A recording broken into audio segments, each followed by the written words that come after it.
very honestly, I've made a lot of mistakes. Espressomat, my startup in college, it was first year, it was a shit show. Okay, like I was personally cleaning the drains of the laundry because we had problems with hiring. We weren't able to get a pass for some of the workers in campus, and so we were doing all that manual work too. It was quite tough. It was a lot of learning by making mistakes, which is what it always is. Deloitte experience really helped. I mean, consulting experience really helped. But even then, first year of Qurist, there was lots of mistakes. I became laser focused on, having a good website, having it being very custom built, not understanding that, there are certain limitations. I have to organize my resources uh, very strategically. I can't be 80% obsessed on the website and not be worried about marketing channels or not being worried about distribution. I think those are more important than the website. So I think mistakes and all always happen. While I always recommend MNC experience and management consulting experience, there are tons of founders who've actually had no such experience, and that's been wonderful for them because they've been able to build ideas from scratch. I still had that thing that, oh, this is how companies work. Oh, the structure has to be there. This has to be equal to this. But there are some people who have had no MNC experience, and that allows them to really think like a child, think on a blank slate, and create completely new product, completely new systems, which we didn't have the guts of even trying. So there's no solution to it. But in the end, it's just I'm a huge proponent of fail fast, which is just launch the product to market, fail, learn as much as you can from it, relaunch. Do something, fail, and then do it correct the next time. I think that's the fastest and best way to really go about life.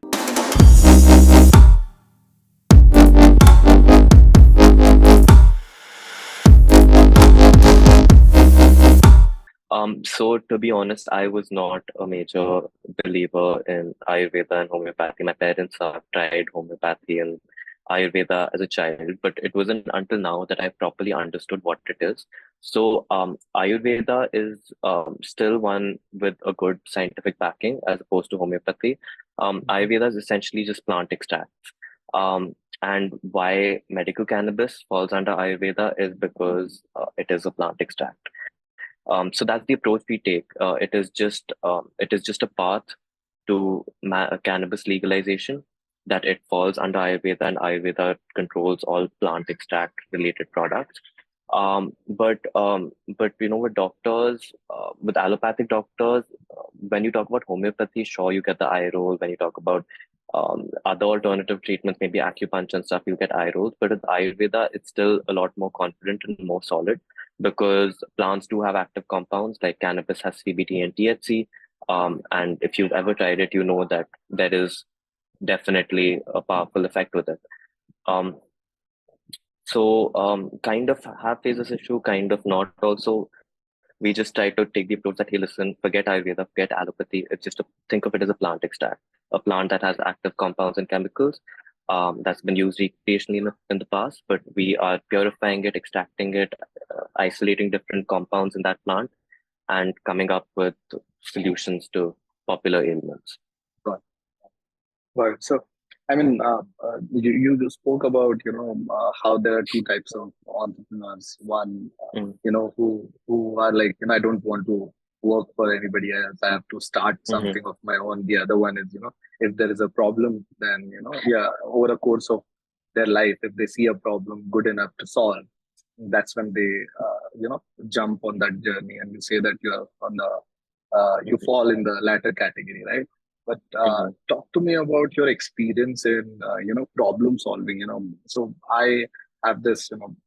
I totally believe in the concept of focusing. There is a concept of problem space versus solution space, Mm-hmm. and me being the on the from the first category. And that Mm-hmm. I mean, it's not like I did not want to work for somebody. It's been 9 years since I started, but then it was always like to solve a problem that is large enough, right? So Mm-hmm. I would relate more to the first category. Whereas, if there is no problem in India, there are a lot of problems to solve, right? And if you Mm-hmm. look at, the unorganized market, organizing it is a huge challenge. Still, there are companies trying to organize it. So So I still see, but then the category, the first category of founders, they are too much focused on the solution space rather than Mm-hmm. the problem space. You, Mm-hmm. because you have seen the problem, you have a laser sharp focus on the problem, right? Is it that, Mm-hmm. am I correct in saying that if you are from the second category wherein, you have worked with the company wherein you have seen an actual problem, like, if you are in Deloitte or any management consulting firm and you actually are Mm-hmm. into that, consulting space, you have a bird's eye view of what's happening, in any company, in any Yeah. organization, because otherwise the people in the organization, they're too focused, too narrowly focused on somebody or someone, or the problems peculiar to their company, and thinking that this is not possible. Mm. Whereas once you take a bird's eye view in any organization, you have that approach. That this is easily solvable. The company Mm-hmm. itself is not realizing. That's why management consulting plays a very vital role in Yeah. the transformation of a lot of companies. That has played a vital role. So talk to me about this space, problem space versus solution space, and how do you look at it? How do you advise entrepreneurs, especially D2C entrepreneurs, when they come into the space? They understand that this is a product that I want to take it to the masses, but then they focus Mm-hmm. too much on building the solution, like the website, the mobile app, the kind of Mm-hmm. experience they would like to give to the consumer, whereas not looking at the actual viability or where the consumers are present. Right, that's when if somebody is thinking Mm-hmm. in the solution space, that's when all of these solution, you're thinking too much about all of this category. So do you, have you found yourself thinking too much in solution space, even by by being in the from management consulting? Am I right? Right, Deloitte, you were in management Yeah. consulting, right? As in Yeah. management So consulting, yes. so Mergers and is acquisition. merchants acquisition, Mergers and acquisitions. mergers and acquisition. So okay, so talk to me about this problem space versus solution space, and what is your thought on this one, and how can new generation entrepreneurs, new entrepreneurs who are coming in, how they can think differently about their product, how they can think differently, because it's like working in an organization. When they're Mm-hmm. working, they only think about getting into a business straightforward, rather than doing their Mm-hmm. research work, understanding, taking, learning from their job, the trade, learning from whatever they are doing. And then, actually, once they are ready, jumping into entrepreneurship.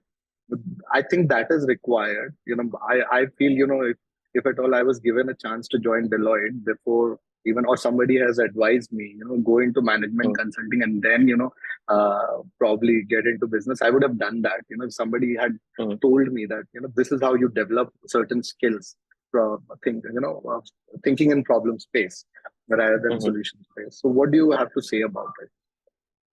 Okay, so that's a good question. I would say there's no, one path which is ideal, because I think it's amazing to have any MNC experience, any management consulting experience, because you're right. A bird's eye view is exactly what the differentiator between getting an outside company to solve your problem versus handling it internally is. It's how I approach problems is that, every problem, most of the time when you're talking about a problem, that's not even the real problem. That's just a symptom of the real problem. The first step, and this is what I learned in management consulting, is list down all your symptoms, travel up until you find out what the two, three main buckets of the problem is. So usually all of it can be distilled into two, three very distinct points. Identifying those is crucial. After that, what you need to do is make a product, really make a good product, a really good product that solves that solution. And you have to test it out. You have to see whether that solution is being solved or the symptoms are being handled. Because if only the symptoms are being handled, that's not a long-term solution. And once you have built the product, then you have to build the ecosystem around the product um, in a way that works for the consumer, essentially. So very honestly, I've made a lot of mistakes. Espressomat, my startup in college, it was first year, it was a shit show. Okay. Like I was personally cleaning the drains of the laundry because we had problems with hiring. We weren't able to get a pass for some of the workers in campus, and so we were doing all that manual work too. It was quite tough. It was a lot of learning by making mistakes, which is what it always is. Deloitte experience really helped. I mean, consulting experience really helped. But even then, first year of Qurist, there was lots of mistakes. I became laser focused on, having a good website, having it being very custom built, not understanding that, there are certain limitations. I have to organize my resources uh, very strategically. I can't be 80% obsessed on the website and not be worried about marketing channels or not being worried about distribution. I think those are more important than the website. So I think mistakes and all always happen. While I always recommend MNC experience and management consulting experience, there are tons of founders who've actually had no such experience, and that's been wonderful for them because they've been able to build ideas from scratch. I still had that thing that, oh, this is how companies work. Oh, the structure has to be there. This has to be equal to this. But there are some people who have had no MNC experience, and that allows them to really think like a child, think on a blank slate, and create completely new product, completely new systems, which we didn't have the guts of even trying. So there's no solution to it. But in the end, it's just I'm a huge proponent of fail fast, which is just launch the product to market, fail, learn as much as you can from it, relaunch. Do something, fail, and then do it correct the next time. I think that's the fastest and best way to really go about life. Awesome. That's a perspective that I had in terms of initially start from the scratch, because then you'll be thinking out of the box. Otherwise, you have a structure in place, and then you are set to think in a particular way once you have worked somewhere.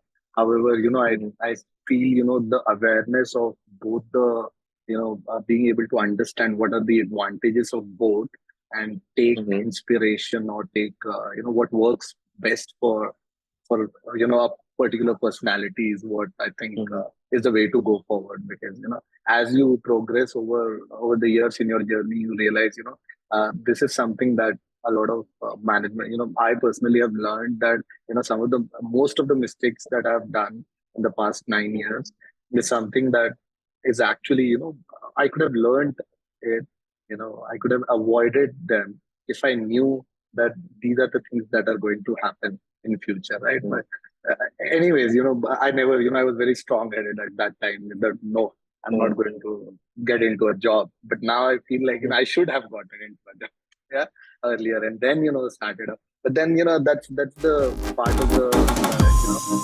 game here.